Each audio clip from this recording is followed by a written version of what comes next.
Tonight we're going to be finishing up this portion of our study in the book of Zechariah. We'll be moving back to the book of Ezra, Lord willing, next week. And we have been working through these Old Testament books that are all written about the same time period of when the Israelites came back from Babylon and were rebuilding the temple in Jerusalem.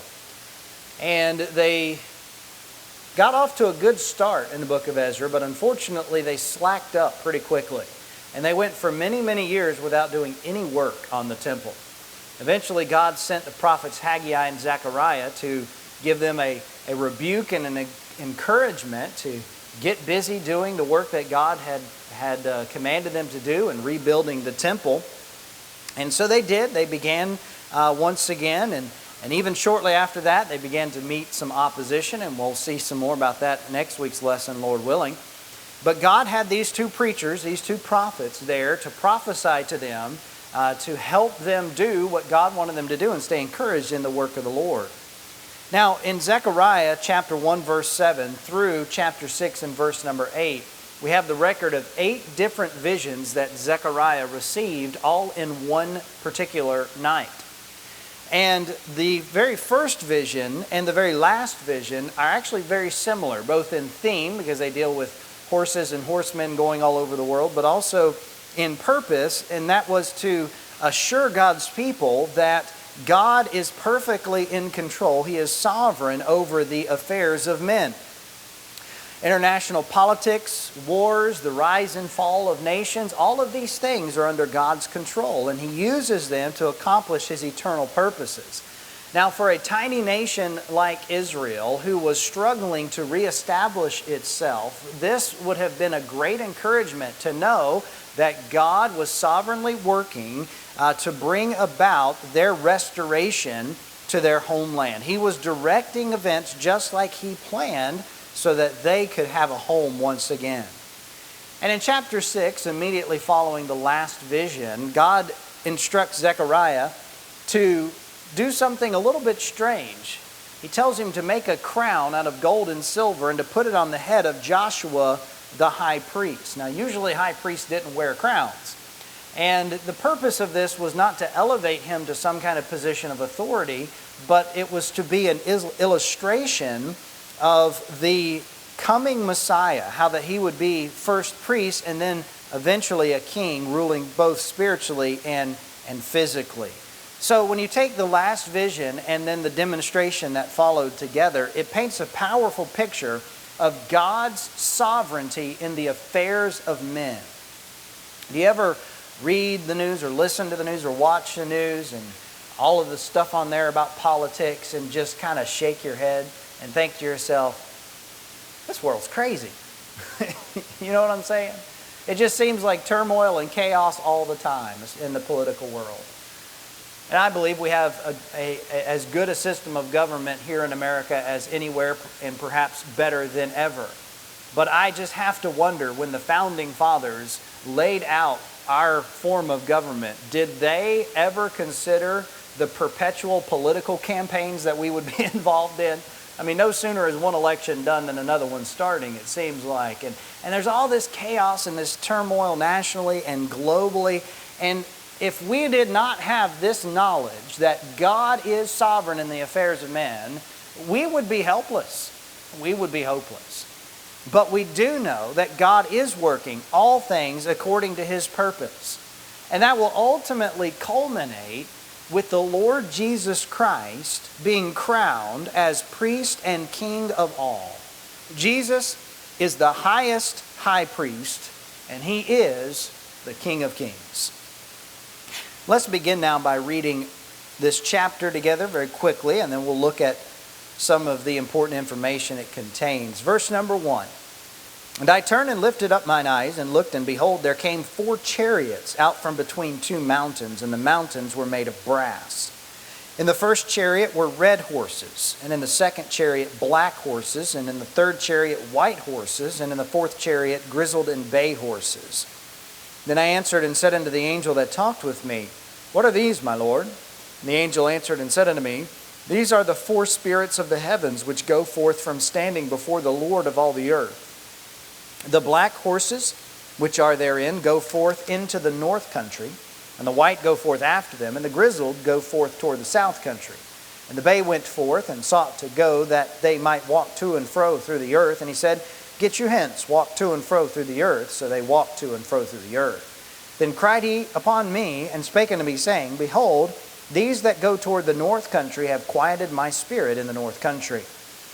And the word of the Lord came unto me, saying, Take of them of the captivity, even of Heldai, and Tobijah, and Jediah, which are come from Babylon, and come thou the same day, and go into the house of Josiah, the son of Zephaniah. Then take silver and gold, and make crowns, and set them upon the head of Joshua, the son of Josedech, the high priest, and speak unto him, saying, Thus speaketh the Lord of hosts, saying, Behold, the man whose name is the branch, and he shall grow up out of his place, and he shall build the temple of the Lord.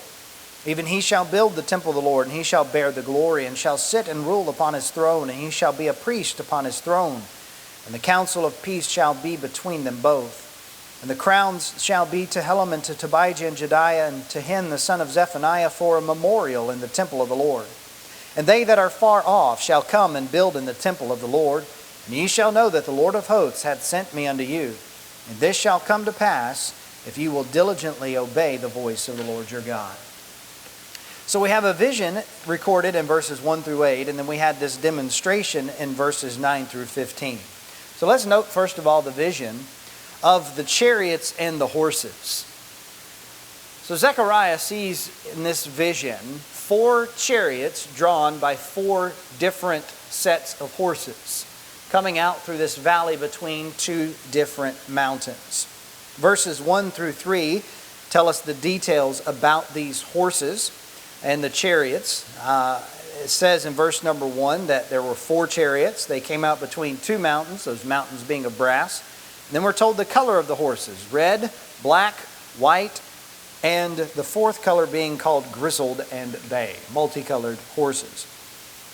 So these, you can see on the screen behind me here a picture what an artist thinks this may have looked like. Of course, we don't know. First of all, this was a vision. Second of all, they hadn't invented Photoshop yet, so Zechariah couldn't sit down and could produce a computer-generated image of it when the vision was over. But it might have looked something like this, and it certainly does help us kind of see visually what he would have been viewing in this. So what do these mean in particular? Well, the 4 chariots, each of them being drawn by different horses of different colors, many have concluded refer to 4 different world powers. We know that Daniel mentions the 4 major world powers of that era in his writing on a couple of different occasions. He talks about, that's mentioned in the dream that Nebuchadnezzar has of the giant statue. It's mentioned later in the book of the beast. So there's these 4 different world powers whom we know historically as the Assyrian Empire, the Medo-Persian Empire, the Greek Empire, and the Roman Empire. And they all conquered Israel one after the other. So that from starting in 586 BC, 722 BC actually, when the Assyrian Empire first came in, all the way through the time of Christ, Israel was occupied continually by other nations. These were different world powers that the Lord used to, in many instances, punish Israel for their sin. Now the verses that follow give us more information that help us in our understanding of what this means. Verses 4 through 7, Zechariah asks the question, what are these? And the angel answers, verse 5, these are the 4 spirits of the heavens which go forth standing before the Lord of all the earth. So God designates the 4 chariots and their horses as the 4 spirits of heaven. So these, understand, are not 4 holy spirits, but these are representatives of the forces by which God governs the affairs of men. Now, whether we're talking about these 4 empires particularly or whether they represent something else, it's the same idea, the same concept. It's representing the forces that God used in governing the affairs of men. So it's not the Holy Spirit as if there are 4 different Holy Spirits. That's not the idea. Now, the black horses here are described as going into the north, and they are followed by the white horses. The north is a reference to the location of Babylon, which was situated northeast of Jerusalem. Now they go forth with a specific task to a specific place. In contrast to that, the grizzled and bay horses, they are just sent to walk to and fro throughout the earth. So they are to provide general oversight rather than to accomplish a specific task. It's interesting that nothing specific is said about what the red horses are doing in this vision. But we have both ideas here that God is ruling not only generally, but He's ruling specifically in the affairs of men. Some people are willing to accept God's general rule, but they reject His specific rule. They are willing to accept that God maybe created everything and He created the laws maybe by which the world is governed, but He doesn't concern Himself with specifics and details. Can I tell you tonight, He does indeed concern Himself with specifics and details. Even the specifics and the details of your life and mine, God is very much concerned with them. Now note what God says in verse number 8 about the first set of chariots that went forth. Zechariah 6:8, Then cried He unto me and spake unto me, saying, Behold, these that go toward the north country have quieted my spirit in the north country. So they had finished the job, accomplished the task that God had given them to do. It said that God's Spirit was quieted in that region. Now their job may have been to punish Babylon for its wickedness and its mistreatment of God's people. So it could be pointing back to a previous conquest or maybe a future one. But the idea here is that what God sent them to accomplish, they accomplished. Sometimes though, when we're studying prophecy like this, it's easy to get lost in the weeds or miss the proverbial forest for the trees. One of the things that's frustrating for me as a preacher and teacher of the Word of God is when you're studying through prophecy, you find so many different points of view about the specifics. What do the two brass mountains represent? What does the color red of this horse represent? And there's a lot of discussion when you're studying prophecy on all of those specific details. Now, I don't want to say details aren't important, but I will say this, that in almost all cases, God gives us what the big idea is. And so that we don't have to get bogged down in things that are not clearly revealed to us. And in this particular case, it's apparent that God is communicating one big idea through these details, and it's this. God is in control of what is going on in the world. God's in control. While international politics might seem like chaos to you and I, it is in fact under God's sovereign rule. That is a comfort to know, is it not? That God's in control of it all. Personal application that we can make is this, that no matter how maddening the political scene may get, and that's not spelled correctly. I need to fire my spell checker. We can always rest on the fact that God is the one who rules our rulers. He rules our rulers, and I'm not talking about the 12-inch ones in our desk drawers. God is in charge of those in charge of us. He's sovereign. The powers that be are ordained of God, Romans 13 tells us. And this applies to governmental systems as well as individual rulers. Daniel chapter 4, verse 17. Daniel speaking to Nebuchadnezzar about the dream he had. And Daniel says, This matter is by the decree of the watchers and the demand of the word of the holy ones, to the intent that the living may know that the Most High ruleth in the kingdom of men, and giveth it to whomsoever He will, and He setteth up over it the basest of men. We need to learn the same lesson that Nebuchadnezzar needed to learn, and that is the powers that be are ordained of God. God is governing the affairs of men. God is governing the governments. Whether we're talking about whole systems or individual rulers, because Proverbs 21 and verse number 1 says, The king's heart is in the hand of the Lord. As the rivers of water, He turneth it whithersoever He will. God is in control. So what should we do? Well, we should rest in God's sovereign rule over all and not allow ourselves to be troubled much by the politics of the day. Listen, if you were to let yourself, you could give yourself an ulcer pretty quickly worrying about politics. I'm not saying we shouldn't be concerned. We have a duty to have a certain level of concern as Christian citizens. But we need to be careful that we don't give into worry and fretting and fear and despair. Because God's in charge. God's in control of it all. We ought to do our part by voting for those who will likely implement and enforce biblical laws. We should fight for what is right. We should pray for kings and for all that are in authority, that we may lead quiet and peaceable lives in all godliness and honesty. But we must recognize that at the end of it all, this world is not our true home. We are strangers and pilgrims here on this earth. Turn to the book of Hebrews, chapter 11. Hebrews chapter 11.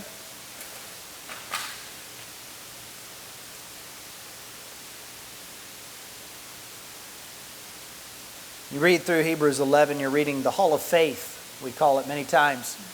People who did extraordinary things because they had extraordinary faith in an extraordinary God.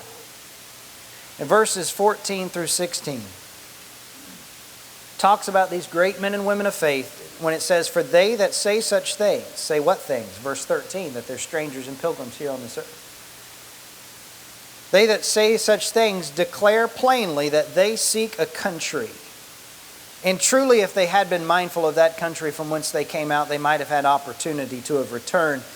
But now they desire a better country, that is, heavenly. Wherefore God is not ashamed to be called their God, for He hath prepared for them a city."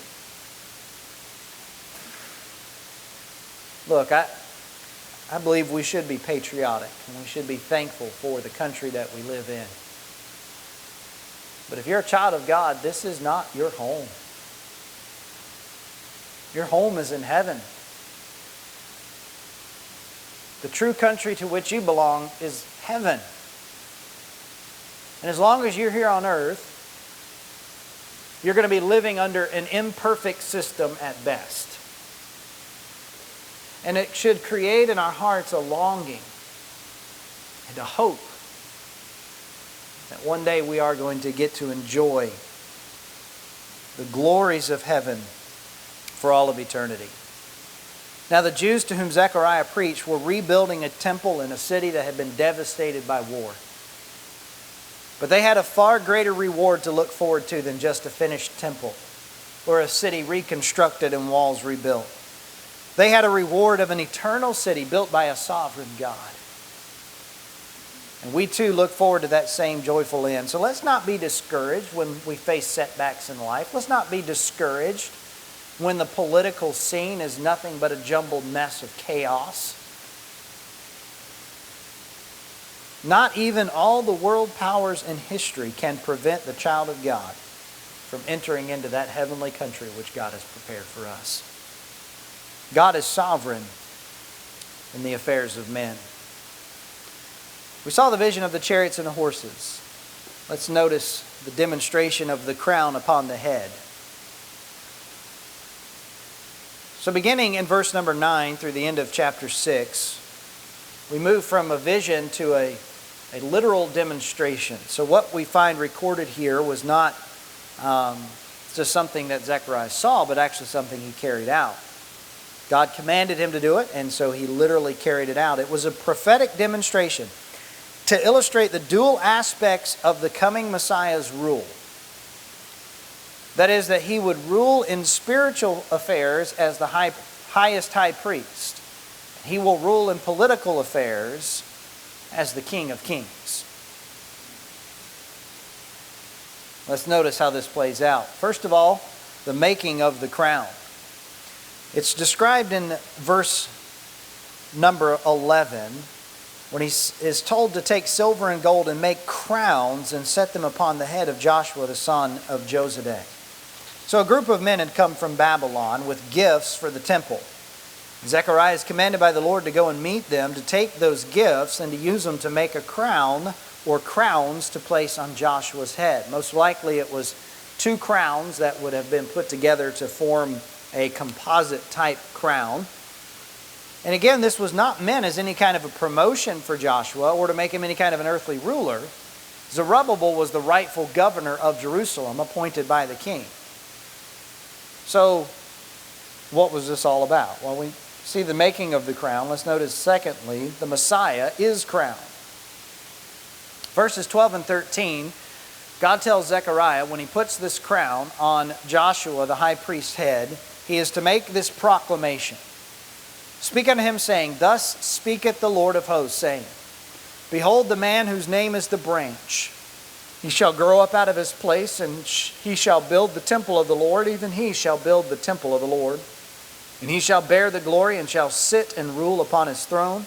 And he shall be a priest upon his throne, and the counsel of peace shall be between them both. So this whole demonstration was entirely prophetic in its nature. Joshua the high priest stood as an illustration of the coming Messiah, and he's referred to here again as the branch. The same word that's used in Zechariah 3 and verse number 8 to refer to the Messiah. And then following this, there are 6 specific prophecies concerning the Messiah that are given in very rapid succession. Let's notice these quickly. First of all, God says in verse number 12, He, the Messiah, the branch, shall grow up out of his place. The idea is there that his beginnings would be humble and unassuming. The Messiah would come from the most unlikely background and place of all. One of the reasons why so many people rejected Jesus is because he didn't come from the region and the people that they thought the Messiah would come from. They thought the Messiah was going to come as a king first. And so they were looking for somebody who was kingly, somebody who came from evidently a royal line, and somebody who was, going to show up on the scene and take charge and, be the kind of political leader that everybody wanted. But that wasn't how Jesus came on the scene, was it? He shows up and he's a nobody. He's the son of a carpenter from a little town called Nazareth. Now you understand, Nazareth was not a big metropolis. It was just a small town, really in the middle of nowhere. So you might say Jesus was a little bit of a hillbilly. He certainly was not the kind of person that they were thinking the Messiah should have been.